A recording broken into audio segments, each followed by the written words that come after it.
All right, welcome to another episode of the EsportsNext Podcast. I am your host, John Davidson, alongside my co-host, the founder of the Esports Trade Association, Megan Van Petten. And today we have a special guest. He is hailing from Lexington, Kentucky. He is moderating our Embracing Esports Beyond Gaming panel. I'm sorry, let me start this all over again because I even said the panel wrong. Great. So this is why it's recorded. Welcome to another episode of the Esports Next Podcast. I am your host, John Davidson, joined by my lovely co-host, the founder of the Esports Trade Association, Miss Megan Van Petten. Today we have a special guest, Heath Price from the University of Kentucky. Heath leads partnerships at UK and is also moderating our panel at Esports Next, Embrace Gaming Beyond Esports. Heath, welcome to the show. Thank you very much. It's great to be with you guys. Good to see you, Megan, and good to see you, John. Absolutely. Well, we're excited to have you. You know, University of Kentucky is such a prestigious school. It's known well in academia as well as sports. You lead partnerships there. Let's kick it off with this question. What makes UK a great partner?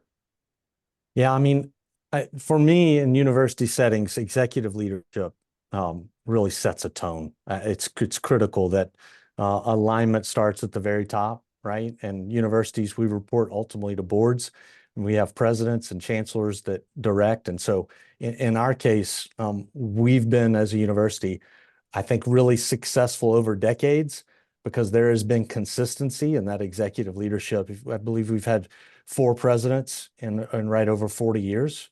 So you start to think about, right, the impact that vision clarity can have on a campus. Yeah, you know, we talk to a lot of people who are representing partnerships for brands or for esports teams or for leagues. A college campus has quite a few moving pieces that those other organizations do not.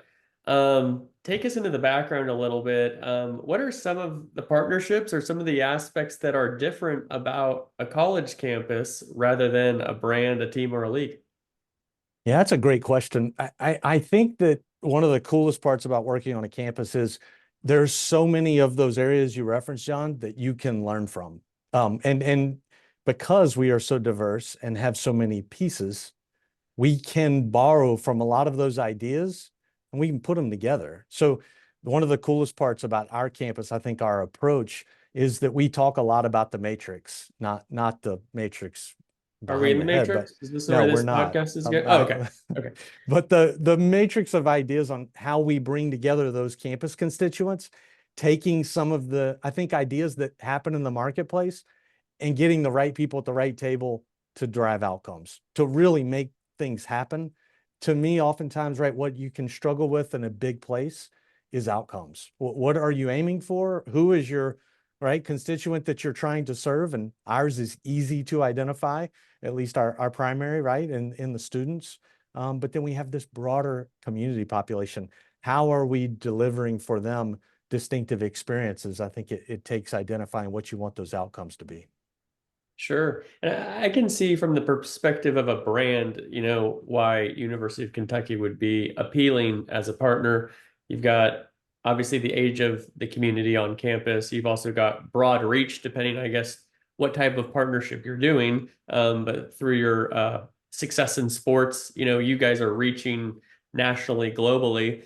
But tell me, what do you, University of Kentucky, look for in a partner? What are the aspects that are important to you?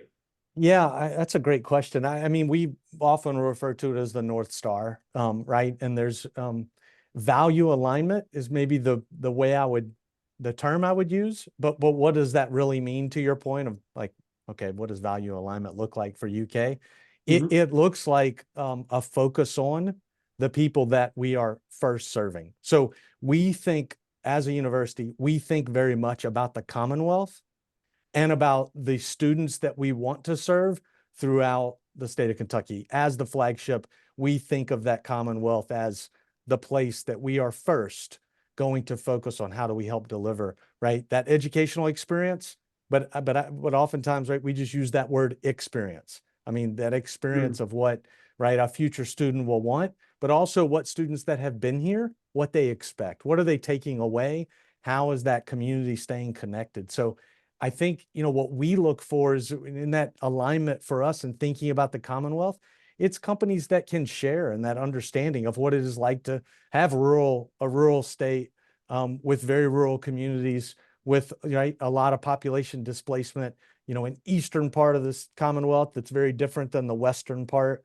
And so when we sit down and talk, we often will share some of our macro focuses, right, with those prospective partners. We'll lay those out, and it's always interesting to kind of hear how do they respond, right? What are their perspectives? Because many times we are not just talking to companies that do work in the United States. We're often, right, going to be meeting with companies that are global. And so, how does their understanding of the world maybe complement our understanding of the ills and the challenges of a Commonwealth Kentucky? Yeah, that's really interesting. You know, traditional sports has been around, feels like forever, longer than I've been alive. Esports has emerged in the same last 20 years, but on college campuses, it's been even more recent, right? Probably the last 3, 4, 5 years. What was your experience? You've worked at LSU as well. Now you're at UK. You've had a lot of experience on these college campuses, these big institutions that are big brands. Um, Ushering in esports, what was that experience like when it first started compared to what it's like today? Yeah. Well, that's a great question. I think one of the things that does really stand out to me is that because I wasn't here when basketball was turning over from the silver age to the golden age. I mean, right? I wouldn't have seen some of those things that were happening in 40s, 50s, 60s. But what I have to believe, right, is there was a time where the students and the voices of the students and that community, that larger community, really mattered to make that matter. Um, Hmm. from my standpoint, the reason why we really went into thinking about what is esports and just asking that question about 6 years ago was because we had a president who literally said, "What are our students saying when it comes to gaming?" I've heard the NCAA talk about esports.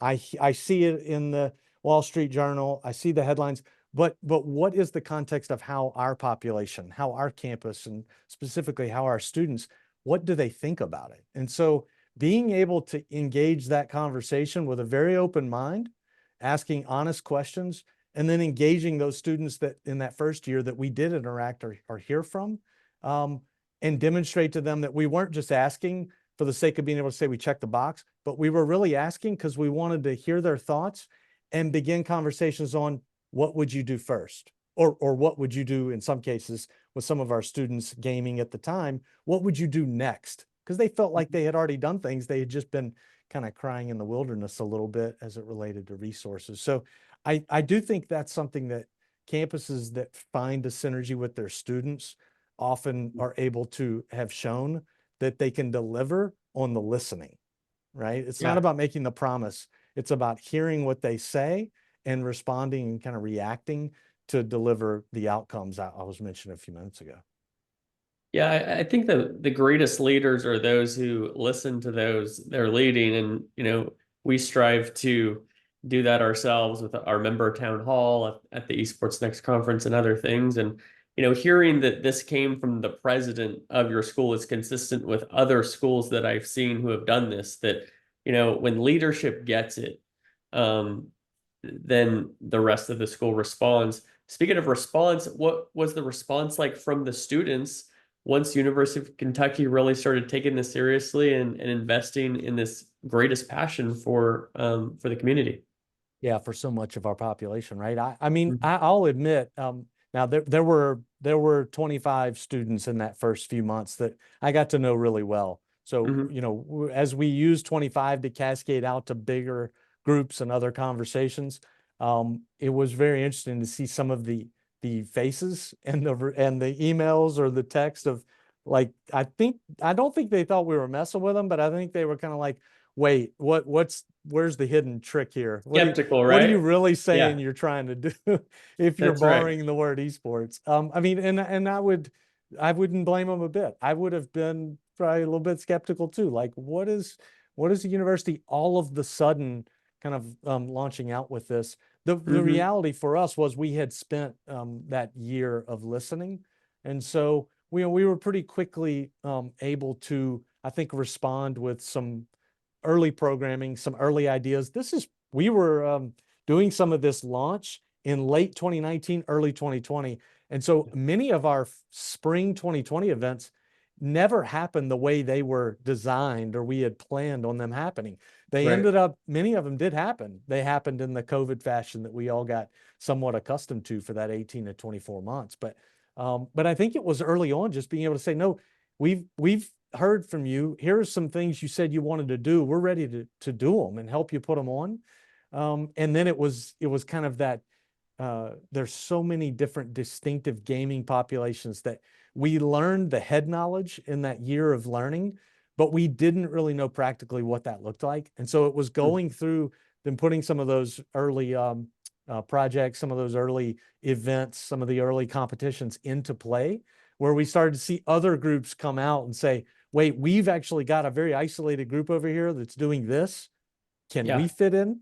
And, it was a great opportunity to then be able to show that core group of gamers that were maybe the first 25 voices to be able to show them, hey, look, there are more people out here, and just to see how they received that. And I think for me, culturally, that said a lot early on about what this community was about, not just on campuses, but I think you guys see it every day, to your point, John, about this community you guys have created, that there is a broader community out there that is very much what I would deem to be collegial. It's very Yeah. complementary. It's very open source, if you will. And that from our students was something they got to experience hands on. Yeah, well, I think that's consistent with what a lot of people have experienced getting into the esports and gaming space is there's this initial skepticism of you haven't supported me for the last 15, 20 years I've been doing this. I know that everybody knows everyone's a gamer now. Yeah, What do you want from me? You know? But yeah, what we do see, the flip side of that coin, when you invest with for the right reasons and for the long term, when you support this great passion that has been under supported for years and years and years, you see a response that is unique compared to some other groups who are used to being supported and maybe have an expectation to be supported. mm-hmm. Obviously, you have pulled together a partnership with Gen G, which is a fantastic esports organization. Tell us a little bit about what you're doing with Gen G. Yeah. So they were really right out of the gate. We had a few people that responded to right our initial here we are, here's what we're doing. On that during that year of listening and learning, we got connected to Gen G.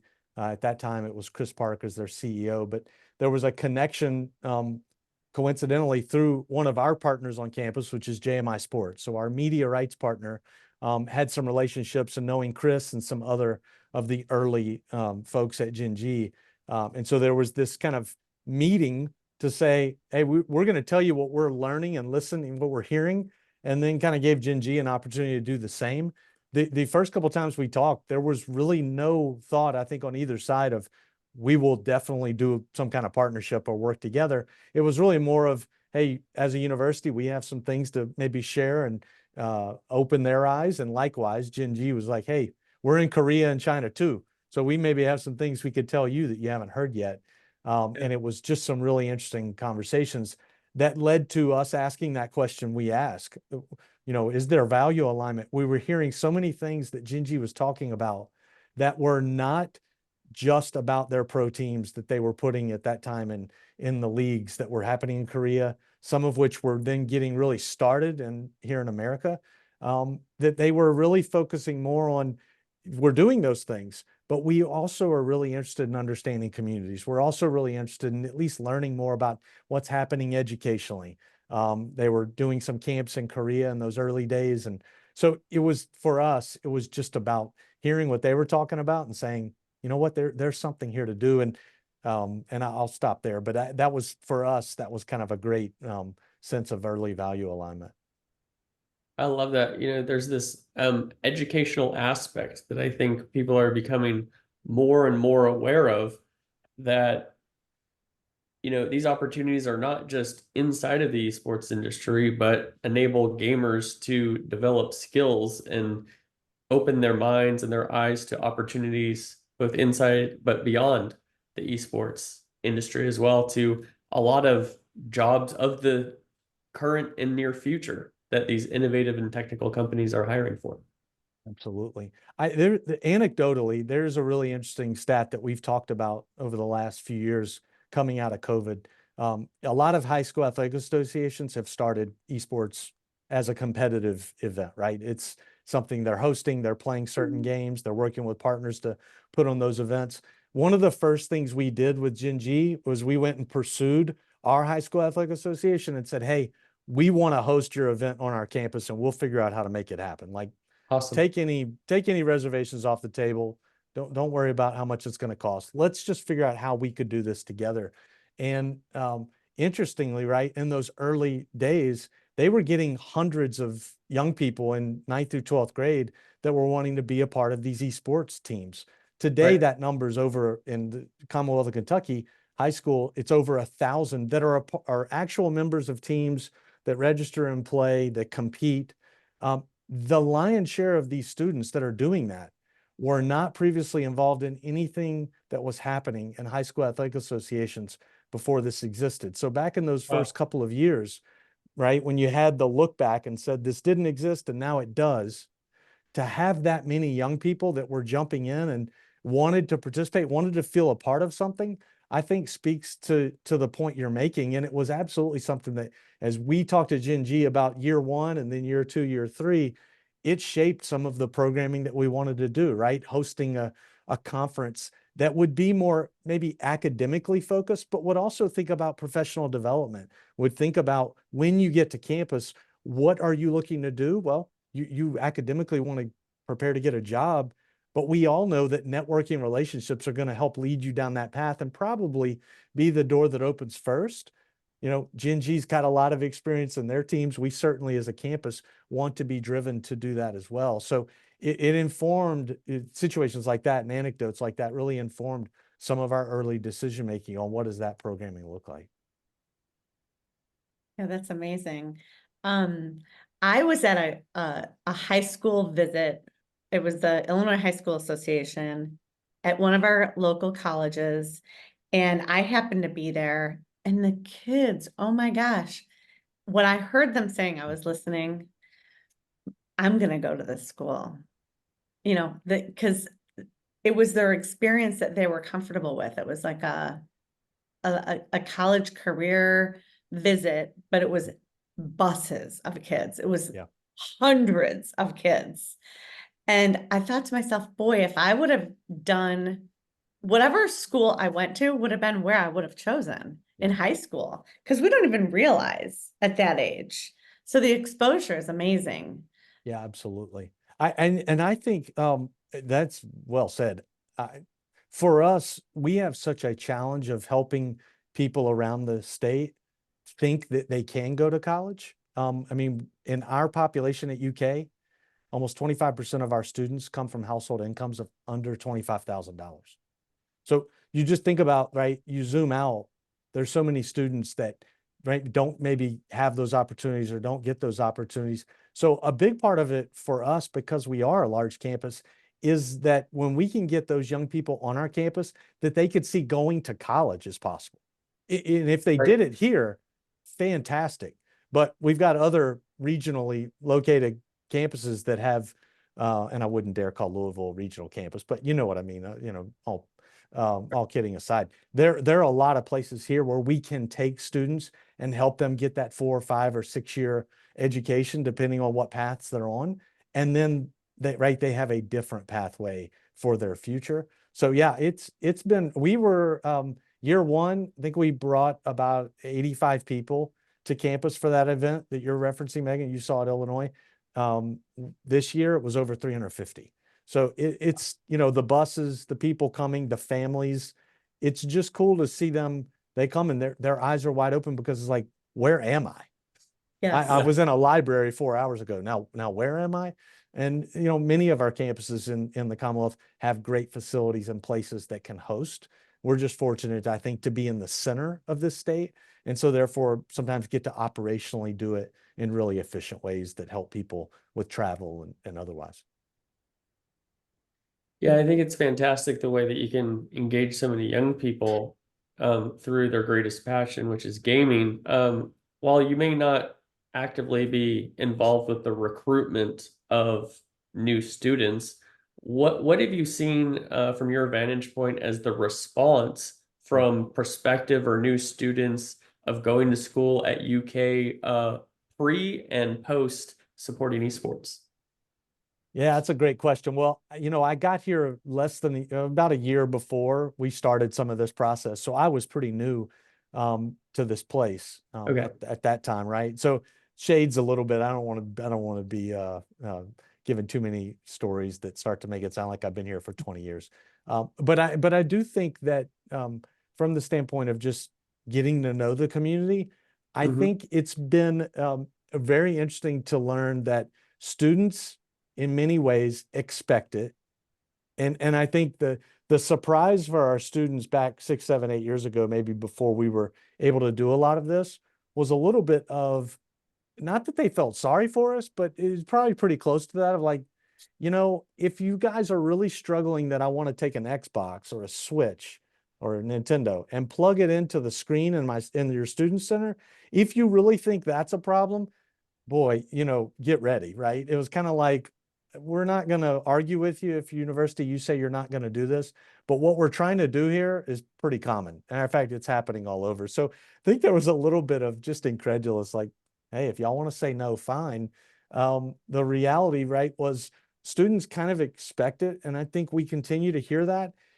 There are so many families that now visit our campuses in communities like Lexington. So families coming, they'll start coming next week for our summer orientations. We will begin having incoming freshmen that will start being here in early June. And what is interesting is that student that expects it is often accompanied by a parent whose jaw drops to the floor.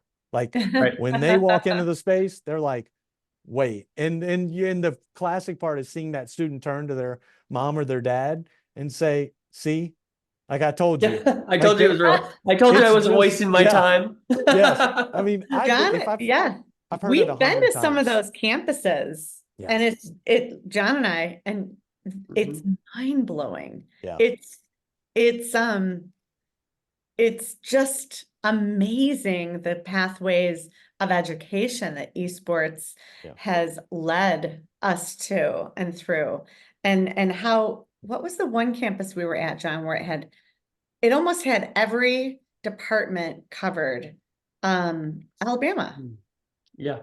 The broadcast and so much broadcast, the media, the sessions. I mean, it was like a Hollywood studio. Yeah. And Tremendous awesome. resources, right? For hands-on learning. Yes. Really Absolutely. And it was packed. Yeah. It was bustling. I'm curious, Heath, if you were to, whether you're speaking to another college who's in earlier stages of this or contemplating getting into esports, based on your experience, what are some things that you would advise another college to do that were the same that you did, or some things that you would do differently? That's a good question. Yeah, it's for sure. Well, I mean, definitely differently. I would just say, don't ever let COVID happen again. I would absolutely say that. Let's avoid pandemics at all costs. No. Agreed. Yeah, that's right. Done. Right. What I would say right out of the gate is, and I think the event in July is a great, EsportsNext is a great example of this for me. I have been in higher ed on and off campus for now getting close to 25 years. And one of the things that is tried and true when we talk about that networking relationships is that being in those communities is what brings you further into understanding how you want to craft the vision for where you are planted. And so for me, whether that was brand and licensing, sports licensing years ago, right? Whether that's been other areas of campuses, and now in the last handful of years, an area like this with esports and video games, I do think that looking outside of your campus, looking outside of that direct community and saying, what is there happening out there that I want to borrow from, that I want to bring in and make in the early days, kind of those tent poles, those mission statement of how I'd like to move the program forward. I think oftentimes administrators on campuses, right, there's some make and break on how you communicate up.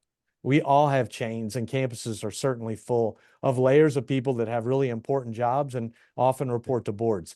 How are you, right, messaging early on what that vision is? And I think if you can bring the student voice into that early, it speaks greatly to the opportunities, to maybe some of the needs. Well, and I think setting expectations is probably a big part of that too, right? We talk about that with brands all the time, is what are the proper KPIs? But if I was a board member or administrator of a huge college campus like University of Kentucky, if I saw 25 kids showed up to my first get together, I might think, why are we wasting our time and effort on this? Let's go back to basketball. We've got the whole campus involved there, right? But help me understand a little bit about, how, knowing that there's a little skepticism at the beginning, there's some slow growth before there's the adoption of the mass student body. What are some ways that you can hit the goals that are important for that administrator to keep giving you the green light, but also let them know these are the proper expectations? Yeah, no, that's a great question. You asked what we do differently. We would have started doing events, and again, granted, COVID notwithstanding, we would have started doing events, I think, that reached into the community earlier. And what I mean by that is different types of events, things we wanted to try. We've done a lot of that in the last 2.5 years.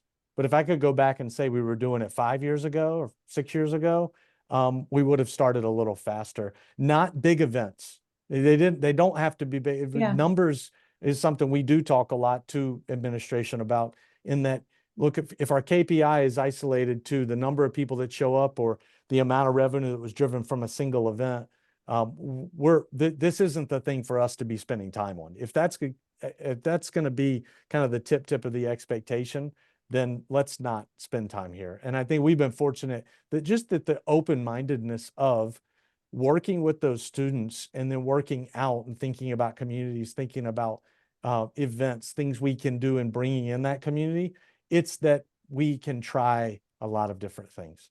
So I think the ability to demonstrate to those leaders early on that we leave no stone unturned. If there's an idea that comes from within the campus of something someone wants to explore, our answer is, let's go. How do we figure this out? It might be from a class that wants to come host a class here throughout the semester and meet on certain days of the week. For us, that's an event. I mean, that's where we're bringing in maybe 10, maybe 20, maybe 30 students into the space that might otherwise not come. And we do often hear students will walk in here, they'll say, I'm a junior, I can't believe I never saw this place before. And that'll frustrate some of our team members, especially some of our younger teammates, and saying, God, how do we? And it's like, look, we have 30,000 students on this campus. That's always going to be a challenge. We're always going to have that challenge of bringing in people and letting them see it. But as we do more things that reach into the community, I think it showed us that we kind of learn faster, and we reach into a broader demographic of younger people all the way up to kind of, that adult that might be bringing their student or their child here for esports camp, which we're going to do a few of those in the next few weeks here during the summer. Or, hey, my kid wants to have a birthday party. Would you even do that? Our answer was, yeah, we're ready to do it. And, we probably average in the last 3 years over 30, 35 birthday parties a year. And capacity has held us back from doing more. So, it's just the opportunity to, I think, do a lot of different things has been important for us. That's fantastic. I'm so excited to have you as part of Esports Next, July 7th through 9th in Chicago. And a huge part of why you're involved is Megan over here was like, John, we got to get Heath, from University of Kentucky to speak on our panel. Megan, question for you is, you knew Heath before I did. What got you excited about Heath and him being able to speak directly to our community in July? Well, a couple of things. Who doesn't love the Price brothers? it's a 2 for 1, you know, you and your brother Cole are great, you know, pillars of the sports community, and you have been for so long. But I thought that it wasn't that Heath was being, I don't have the word. When I said, Heath, here's all of our different opportunities to speak, he gave me a reason why he could almost speak on every single panel. And that was the first. And it wasn't, you know, you were very humble about it. But I said, no, look, Heath, you got to choose one. And he didn't. He was like, literally, you can put me anywhere. So I talked to Cole. I said, Cole, I need help. Where should we put Heath? You know what Cole said? The same Put him thing. anywhere. Put him anywhere. And, you know, I just think, who doesn't want to have a big brother like Heath? Heath isn't just a great big brother to Cole. Heath's everybody's, you know, like coach. You just have a coach feel about you. You have a give back. I know you have a passion for leadership. You know, so I could go on about how you walk the walk. And I'd love to hear a little bit more why we have a couple of minutes about the leadership that's integrated into your esports program. But I hope that that's very long-winded, so it won't be a segment, John. But what do you Well, think? Heath, I would put it to you is, you know, what makes you excited about presenting and moderating at Esports Next? Yeah, no, it's awesome. And I appreciate that, Megan. I think in some ways communities and leadership, as you kind of were just talking about it, Megan, right? You feed off of one another. I got a chance to be a part of Esports Next now. It was got to be 4 years ago, Megan, maybe Yeah. 3 to 4 years ago. And got to have that experience, go and see. And then my world at UK got a little disjointed. I got pulled into some other areas, just wasn't able to spend week to week, month to month as much time in this. And that kind of Yeah. shifted again about a year ago. And I've been able to revisit. And I think, I mean, John, you asked that question. I mean, one of the things that gets me most excited is being able to re-engage in some of those relationships. I love being in communities where people come from a lot of different backgrounds, because I learned so much from what people have experienced. But to your points, the more you get to experience, you also, you know, have things you want to share, or at least want to bring up and mention, so that can, you know, elicit other conversations, other dialogue. So I really enjoy those aspects of it. I'm an older brother, right? So Cole is one of my brothers. I have a few, but I'm the oldest. So I also just kind of have always taken this place of, you know, the younger brother's the primary, the older brother kind of gets to be the servant.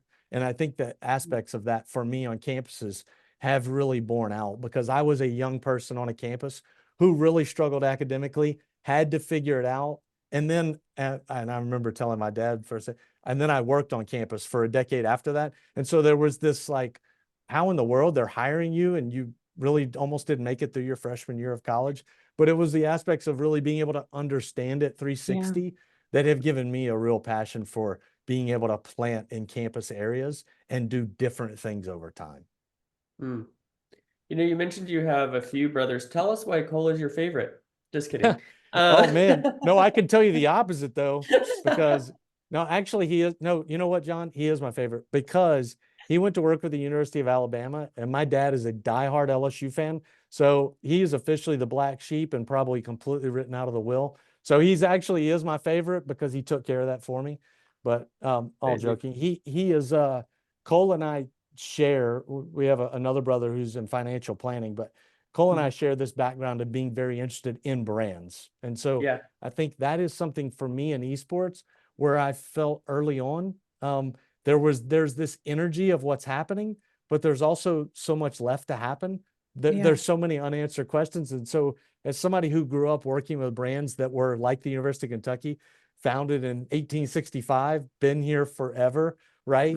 We have this brand that feels like it's right older than time. And there's a lot that goes with that positive. Like we have goodwill that's already built in. Get to know Gen G. They're trying to build a brand out of the box. They're trying to build something that's distinctive, that's authentic, that is speaking to a community that is not just in Kentucky, but is a community that's global in Korea and parts of China, and certainly here in different parts of the United States.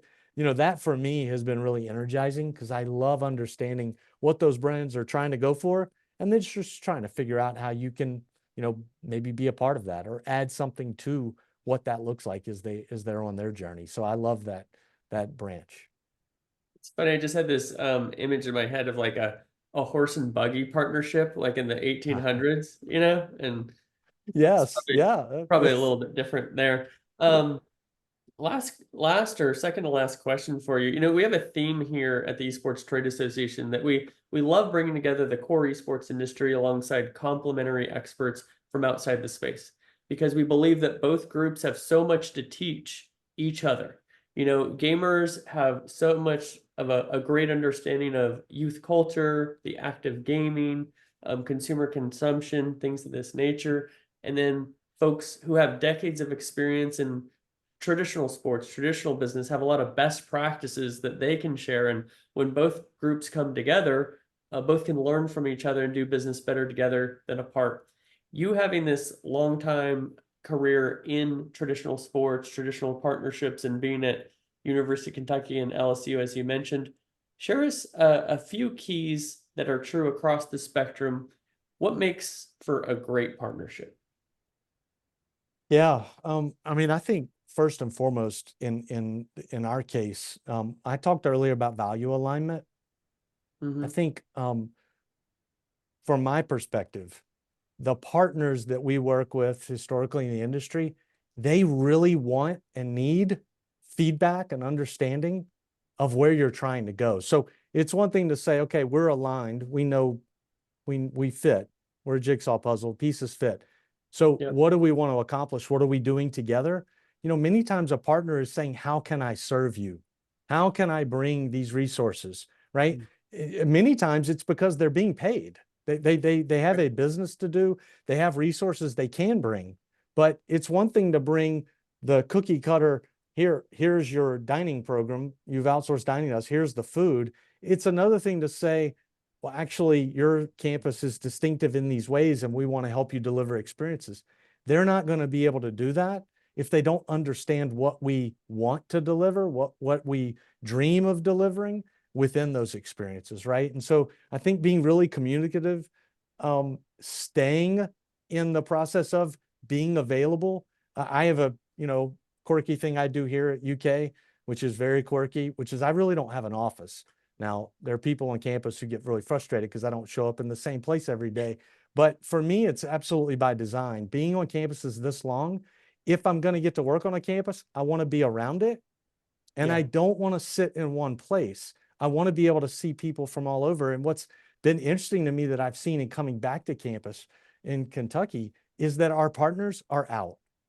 So the people that we work with, the JMI Sports, they're not sitting behind a desk 40 hours a week making phone calls. They are going to see their partners and what's happening in activations. Our bookstore, same way. They're not going and sitting in an office. They're going into the store, or they're going into our campus community and talking and meeting with faculty, or maybe meeting with students over time in different areas of curriculum. So for me, and I think for a lot of our team, that alignment of what does it take for a partnership to be successful, I think it really takes a lot of time being together. And conferences serve as a great way to be a nexus, right? To do that and get energy and then go out. We do. We couldn't agree with you more about being together, just being in community. Oh my gosh. Yeah. And I loved your answer, more events, more events. I mean, that's where our heartbeat's at, is together. We sharpen each other. Yeah. Well, I think that's amazing too, when you have a perspective of what is someone else's goals and how can your product or service or property help them to accomplish those goals, you're much more likely to sell through those partnerships rather than just going to people and saying, these are my KPIs, or this is what I'm trying to do. You taking the time to listen to say, what are you looking to solve? And then, maybe you can solve that, maybe you can't, but at least you're developing a trusted relationship that you're seeking to help each other. And those always result in more fruitful and longer lasting relationships. As somebody who sat on that partnership side on the in the private sector, it's been really amazing to see how much a partner is willing to give. We did some of this in the roles that I had, but I see it even more so today with the amount of just resource that's available out there across a higher education industry and the partners that come in and serve in these different verticals. There is so much opportunity for a partner to say, if I understand where you're going, I'm going to bring more that's written on the contract. To your point on bringing KPIs, like, hey, that's great. It's also what's written in that contract is only as good as the execution at the end of the day, right? It's only as good. If you're having to get attorneys involved to talk about, did you deliver on this part of the contract? You're probably going to have other challenges. You probably have other problems. So those partners so often, I think, want to over deliver. They got to know where you're aiming. They got to know where that passion is, where that real source of kind of energy and where your heart is directed. Absolutely. Couldn't have said it better myself. Well, we are so excited to have you at Esports Next. For those listening, if you want to learn more from Heath and if you want to meet his brother, you have the opportunity to do so in Chicago, July 7th through 9th. You will be joined alongside Lindsay Ullman of the NBA and NBA 2K, along with Justin Stefanovic of Misfits Gaming. It's going to be a fantastic panel, and I just know that you're the type of person to engage with people off the stage as well as on. For those listening who would like to get in touch with you, whether it's to discuss partnerships or to learn more about what you're doing, what is the best way to get a hold of you in the way you'd like them to? Yeah, I mean, my email address is the best, hp@uky.edu. So I do check my email, but I would say probably the most efficient way for a lot of folks feels like LinkedIn, right? It's just a common platform, ways people can find you. So yeah, I'd love to connect. And it's been interesting, just some of the things we've done together in the last 6 months. I bet I've had 50 new LinkedIn connections, right? And that doesn't happen a lot in other industries. I mean, there might be twos and threes, but I think the community here is very involved, very active. Well, that's wonderful to hear. Well, thank you once again on behalf of Megan and myself for joining us today. We look forward to seeing you in Chicago. I learned a lot. Thank you for joining us on the Esports Next podcast.